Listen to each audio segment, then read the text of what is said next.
Welcome to the channel. We're so glad you're here. We love you, and God bless you more. Thank you for joining us. Don't forget to turn on notifications so you never miss an update or new video from us. Stay connected and be the first to watch our latest content. Another day, another evening spent alone. It's been months since I had a proper conversation with someone. No friends, no one to share my thoughts with.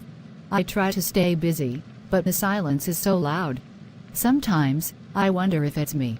Maybe I'm just not good at making friends.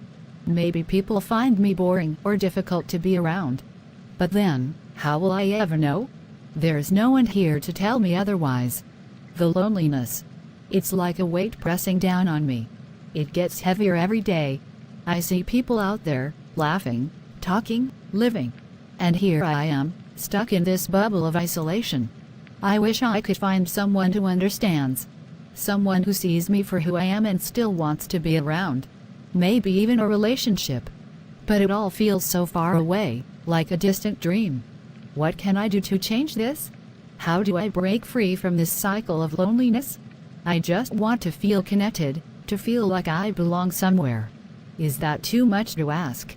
Hey, I was thinking we could start on that task we were given. How about we team up and get it done together? Actually, Esther, I don't really feel like working on it with you. Oh, why not? I think we could make a great team and finish it quickly. It's just that I prefer working alone. I think it would be better if either you handle it by yourself, or you let me do it alone. But this task is quite big, and I believe working together would be more efficient. We could support each other and share ideas. I understand, but I really don't want to work with you on this. I just feel more comfortable handling it on my own. I see. I really think we could benefit from each other's strengths. Is there any specific reason why you don't want to work with me? It's nothing personal, Esther. I just prefer not to associate with you for this task. All right, if that's how you feel, then maybe it's best we let our manager know and see how they want us to proceed. That sounds good. Thanks for understanding.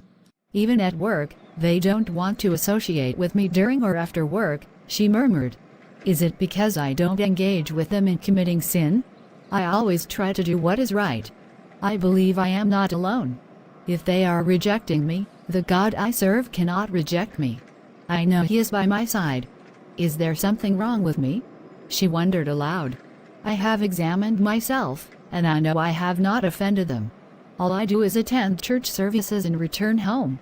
Lord, give me strength, and help me understand. I trust in you. So, Rachel, have you seen the latest movie that came out? I heard it's really good. No, I haven't had the time.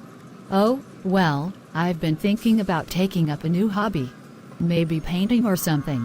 What do you think? I don't know, Esther. You sound bored. I can't stay here for long. Oh, I see. Well, is everything okay? You seem a bit distant. I remember I was planning to go out before you arrived. Can we go together? I could use some fresh air. No, I don't think so. I need some time alone. All right, I understand. Maybe another time, then. Yeah, maybe. I'll see you around. What is going on? Why aren't people interested in me? No matter how many times I try, they always turn me down, like I don't belong. It's as if I'm invisible to them. The only place I see people around me is at church. That's the one place I can sit with others and feel a bit of connection. Even at work, my colleagues prefer doing things separately. It's like they don't even see me as part of the team. I can't keep feeling this way. Maybe I should just go to church.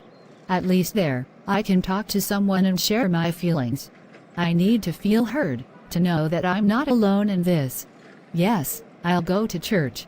It's the one place where I can find some comfort. Hello, Esther. How are you doing today? I must say, it's surprising to see you here. We don't have any church program today. Hi, Pastor. I decided to come here, hoping to find someone to share my feelings with. Is there any problem, Esther? I don't know, Pastor. I feel like I'm always alone. People prefer doing things without me or separately. I don't understand why. It's like I'm invisible to them. I'm sorry to hear that, Esther. It sounds like you're going through a tough time. Let's sit down and talk about it. Maybe we can find a way to help you feel more connected. Thank you, sir. Esther, I understand how you feel. There's a beautiful hymn that might bring you some comfort. Do you know the one that goes, "I have found a friend in Jesus. He's everything to me"? Yes, I've heard it before.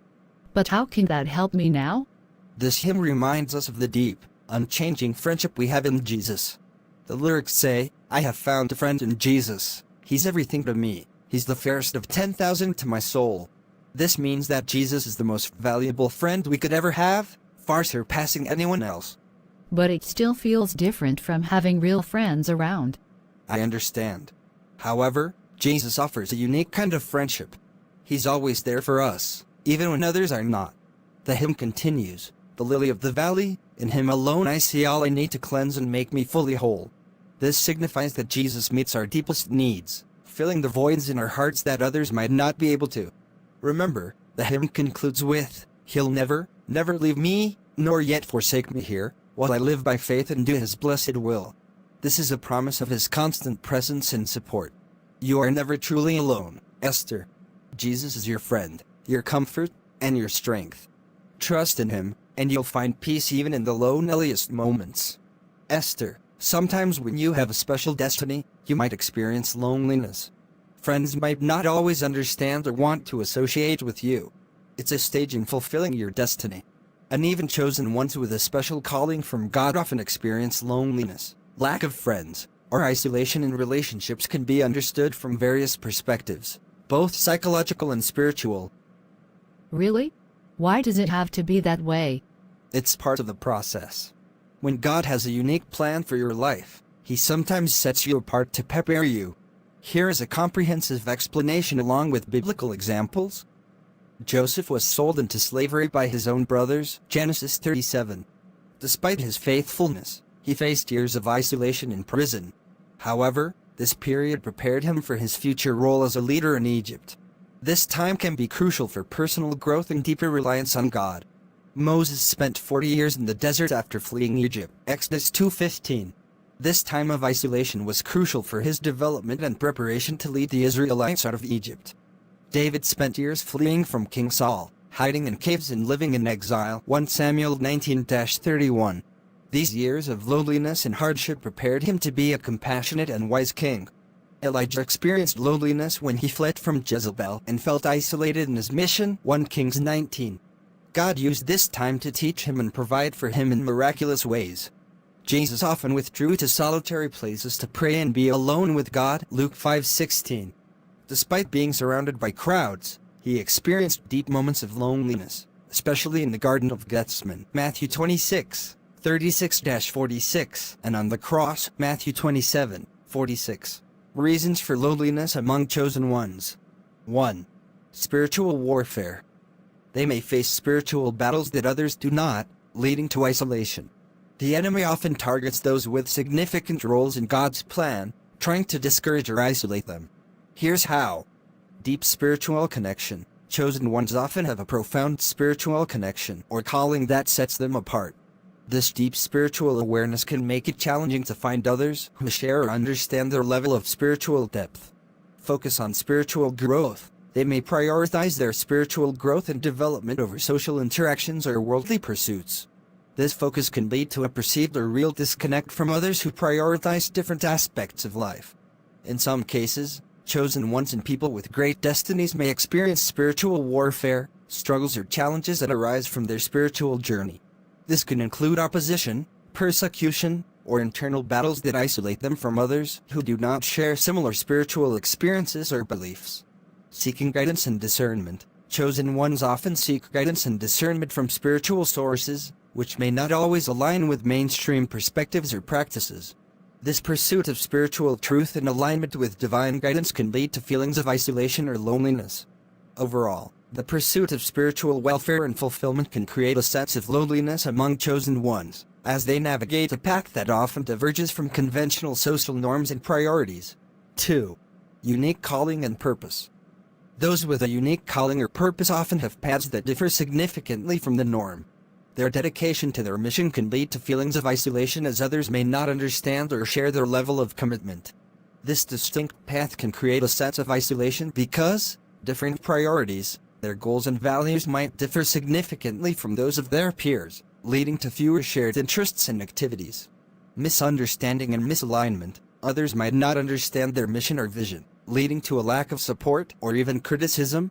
Higher standards and expectations. They may hold themselves to higher standards, which can create pressure and distance from others who don't share the same level of commitment. Divine preparation. Periods of solitude can be seen as necessary times of preparation and refinement by God, allowing them to develop the strength and skills needed for their unique mission. This loneliness, while challenging, is often viewed as part of their journey toward fulfilling their special purpose. 3. Misunderstanding and rejection. Being different often leads to misunderstanding and rejection. People may not understand their vision or purpose, leading to social rejection or distance.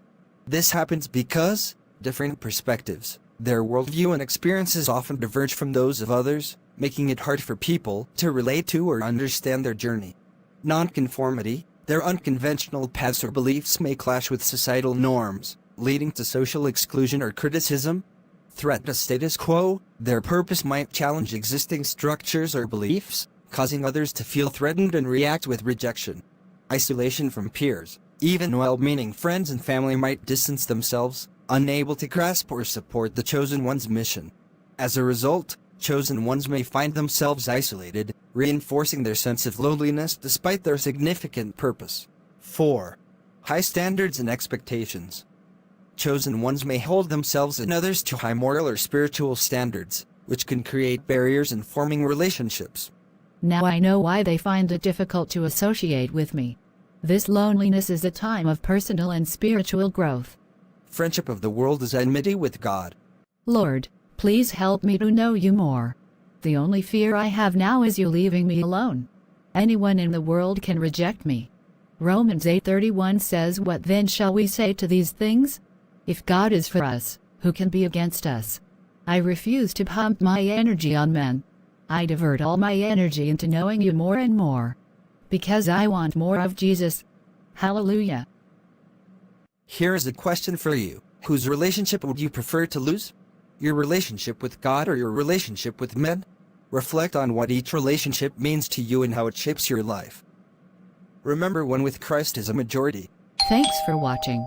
Don't forget to like, share, and subscribe.